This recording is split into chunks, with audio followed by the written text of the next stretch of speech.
曹操中殺の密直を保護にし、逃れるように京都を離れた劉備は徐州の可否城に向かっていた。可否城、そこは曹操と呂布の最終決戦地であり、劉備たちが民を引き連れ曹操に投降した地でもある。突然の訪問を受けた民たちは劉備のもとに集まってきた。しかし劉備は曹操の命を受けた徐州志士車中に捕らえられようとしていた。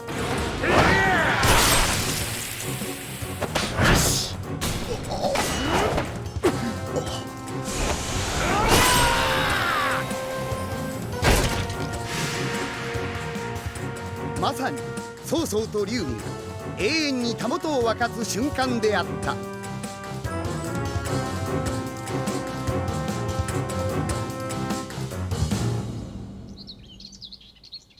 劉備は車中を殺し可否城に入った。しかも直を持ったままだぞ。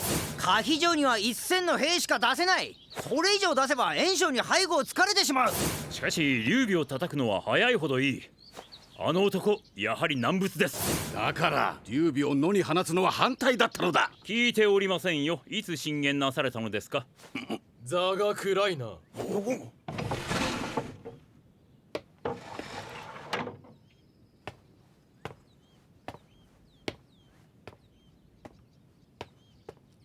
暗くさせる原因を作ったのは殿です。劉備に対する甘やかし、過分な待遇が背景にござる。初めから劉備が人の下に落ち着く男ではないことは分かっておりました。殿、なんと。すまん。お前を見つけた時と同じなんだ閣下。稀に珍しい光を放つ原石を見つけるとすぐにそれを磨いてみたくなる。黄河の南岸白馬神において袁紹と我が軍の睨み合いが続いています。劉備が袁紹と盟を結べば天下の形勢は一気に袁紹に傾きます。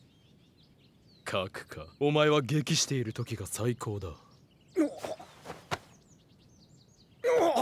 で教えてくれ。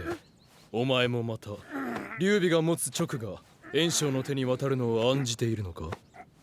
それは無論。どうした閣下、なぜ先を言わん？この手が邪魔か？面白いな。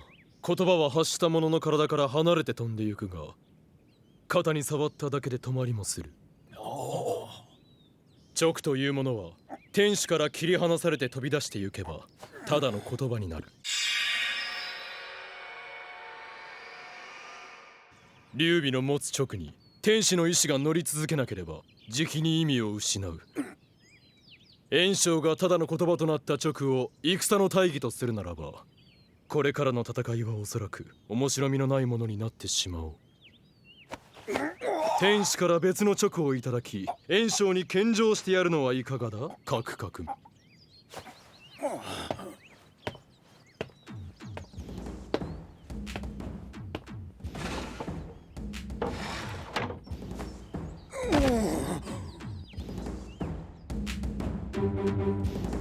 翌日曹操は四天王と巨著らわずかな手勢を引き連れ白馬神に向かった。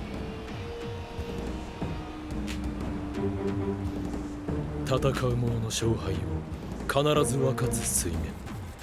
今や黄河だけが俺と袁紹をとどめている。おい曹操、船遊びになぜ馬を積んでゆく？まさか対岸に上陸しようというんじゃあるまいな。大河は両岸より見るべし。対岸のすぐ先は霊陽、袁紹の一大拠点だ。敵の先陣の中にこの6機で上がるつもりか？上がるだけではない。その霊陽を攻撃する。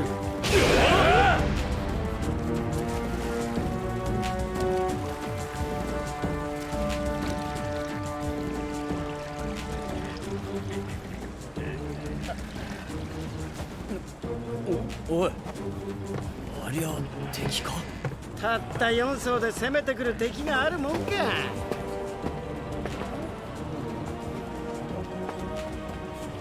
おいおい、えれえ立派な御仁じゃねえか。みんな将軍っちゅう感じだな。おい、ひょっとして越平じゃねえのか？それじゃあ粗相ができねえな。ご苦労、粉骨細心、先陣の防備に尽くすがよい。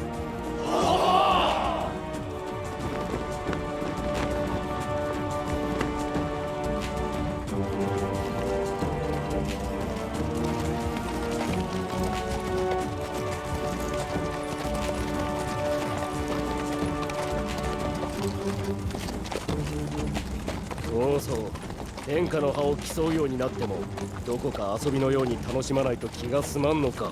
しかし敵も兵卒ばかりじゃない。面が割れた時どうなさる？その時のためにお前たちを連れてきたのだ。では行くぞ。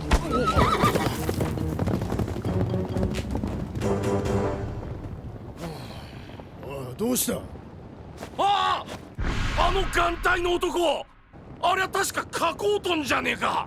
何？ってことはあの戦闘はそうそう。おお、間違いねえ。昔落葉で曹操を見たあいつだ。あれは曹操だ。曹操だぞ。もうバレちまったか。加工とお前を連れてきたばかりに見つかってしまったぞ。随分天下を狭く使っているな。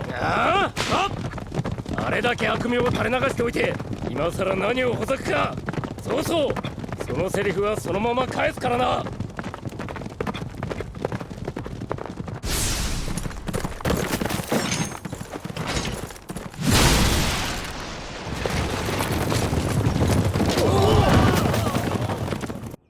官僚将軍、敵らしき奴らがこちらに向かってきます。おお、数はわずか6機ですが、曹操らしき奴が率いております。なんじゃらしきなどと。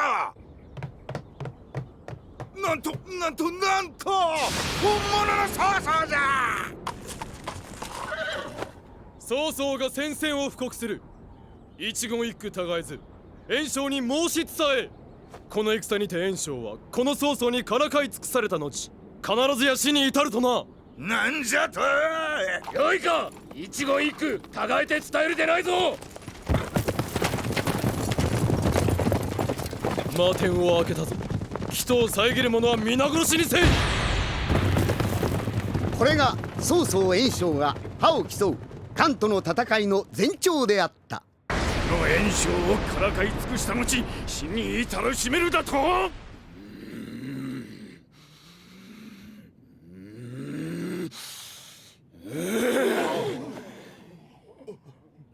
よくぞ伝えてくれたな、顔料。口も腐る思いでお伝え申しました。願わくばこの顔料に先人の命を直ちに下されますよう。その前に明暗がございます。人類。殿が望んでおられるのは圧倒的な勝利。ことごとく勝つということでしょう。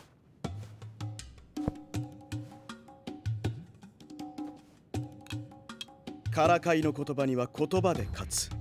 宣戦布告を宣戦布告と返事させて曹操を任してやりましょう。よくぞ申した陳林。あの唯我独尊の曹操の脳天を言葉でぶち切ってやれ。天に向かって高らかに書き綴るがよいぞ。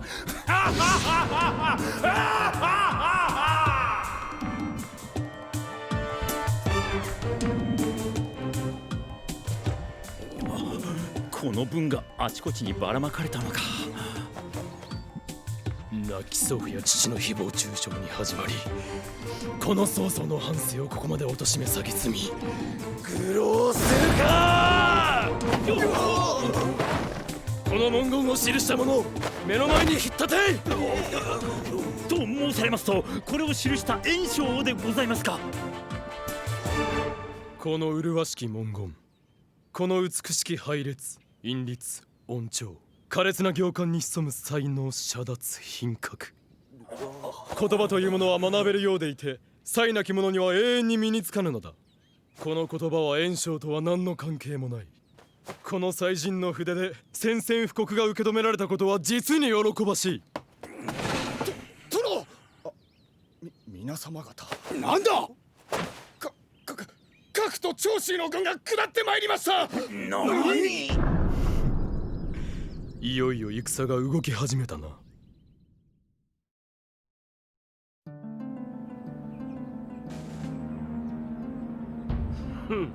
長州に革命。のこのこくびり殺されに来おったか。こいつらだけは八つ咲きでも足りんくらいだ。己ら殿の着手宗公殿を殺したことを忘れてるわけではあるまいな。袁紹がドクロを巻いておるぞ。くよ。本当に大丈夫なんだろうな。長州殿、曹操軍に下る機会は今を置いてござらんのです。我々の投降は天下に分け目をつけるものであり、曹操殿であれば最大限の評価を下されるはず。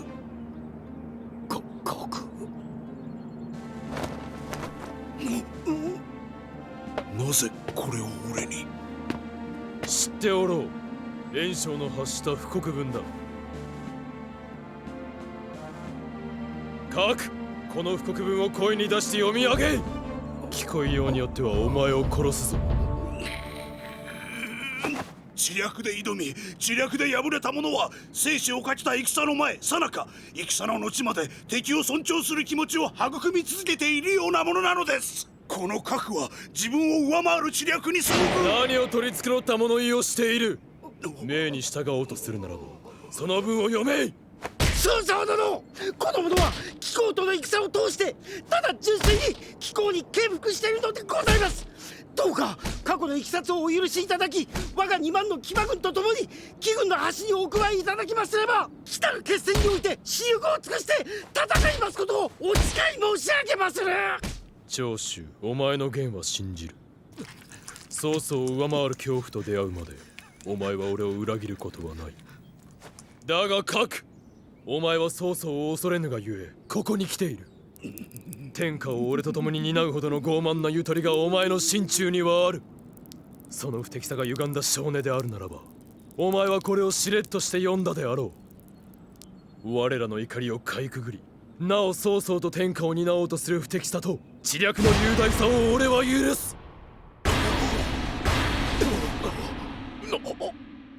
長州、核、曹操に仕え。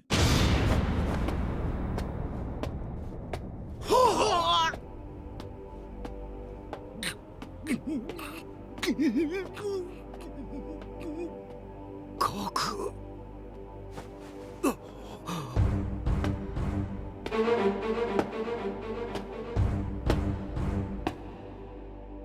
曹操は袁紹との天下分け目の戦いを前にして密かに軍を動かした。一方劉備は袁紹との同盟を成立させ、徐州を平定し、関羽に可否城を託し、徐州北部曹操の配下の軍を討つべく勝敗場を出陣していた。しかし袁紹と同盟を交わしたもんの、おいら一体どういう具合に曹操と袁紹の戦に割り込んでけいいんだ。なあ張飛、やっぱ孫子も一貫だけじゃ足りねえか。なあ張飛。うるせえな。曹操のとこからちょろまかしてきたもんに頼るんじゃねえ。だっておめえしかいねえんだぜ。だから頼りたくなっちゃうんだよな張飛。なあなあなあなあ、うるせえんだよ。俺は軍師じゃねえんだ。うまい知恵が欲しいなら勘兄を呼びやがれ。なら誰が可否城を守んだよ。まさかあっという間に城を奪い取られた誰かさんに頼むわけにはいかねえだろ。え？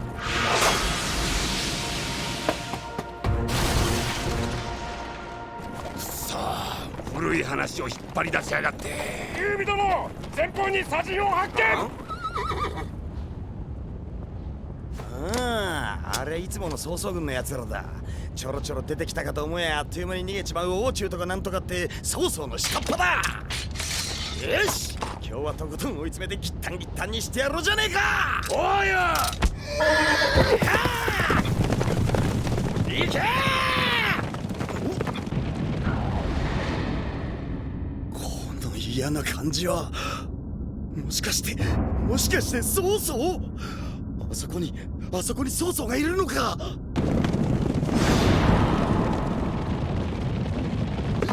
いた！本当にいた！引け！何言ってやがる。ちょうどいいじゃねえか。ダメだ逃げるぞ。おい。うわ怖え。なんで曹操がここにいるんだ。そうか、あいつは袁紹と同盟を結んだオイラを真っ先に殺しに来たんだ。怖え。おお、城に火の手が。うわ、勝敗場にも戻れねえ。これが曹操に背くってことだ。何のゆとりも与えてくれねえ。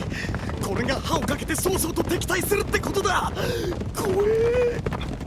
張飛、聖州に入り奇襲に向かうぞ。なんだと？カンニや龍騎はどうすんだ？あいつらなら自分で何とかする。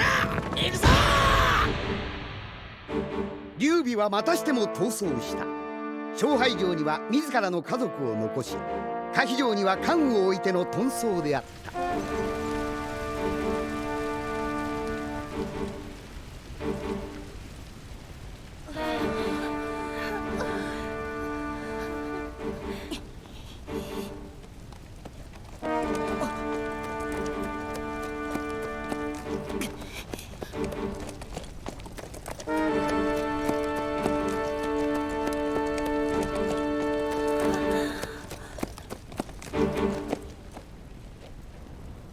劉備の息子だな。そうだ。父劉備より乱世の処方を教わっているか？当然である。主である劉備を生かすため、まず子が死を覚悟し、次に女が覚悟するという処方だ。さあ私から殺せ。うかつなことを言うと親子ともに汚名を残すぞ。乱世におけるこの死は親とは何の関係もなく、お前の死も劉備とは何の関係もない。ただ自分一人で覚悟し、自分一人で死んでゆく。それが乱世の死だ。名を聞こう。姓は劉、名は紀、あざ名は豪徳だ。劉貴、過酷に生きることは過酷に捨てるより何倍も力がいるぞ。俺と共に来い、劉貴。礼を言うぞ、曹操。ここはひとまずお前に下ることにする。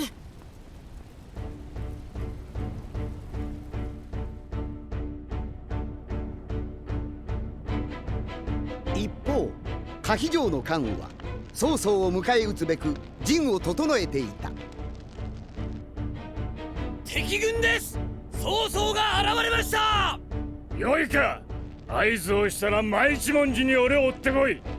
それまでは一歩たりとも城門を出るでないぞ。よい。開門。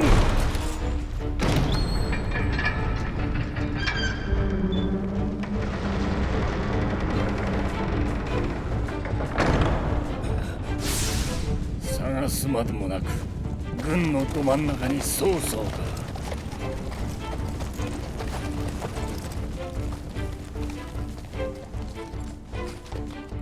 曹操殿にお尋ね申す。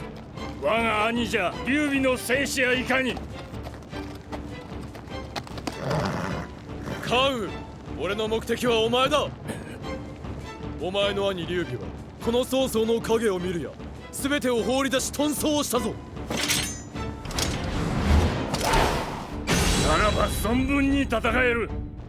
俺が目的と言ったな、曹操。我が兄じゃ劉備が無事ならば、この今日の命ここで果てようと悔いはない。いざ戦おうぞ。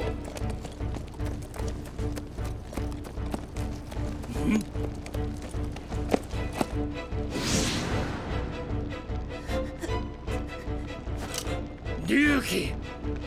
乱世の死は己のみの死だけど、私が戦いといえば関羽殿は戦い、ここで死ぬ。関羽、俺の狙いは今日の命ではなくお前自身だ。お前の本質は理であり、その行動考えは実に理路整然としたものである。名言。名言にあらず。お前は天下の才、天下の度量を持ちながら自らの器を今日という曖昧な規範に閉じ込め、そこに安住しているのだ。関羽、お前の才はこの曹操のもと民のために使えん。読めたぞ、曹操。あの時俺たちを生かし逃亡を許したのはこのためであったが。関羽、今日の部に任せ、ここで果てるのか。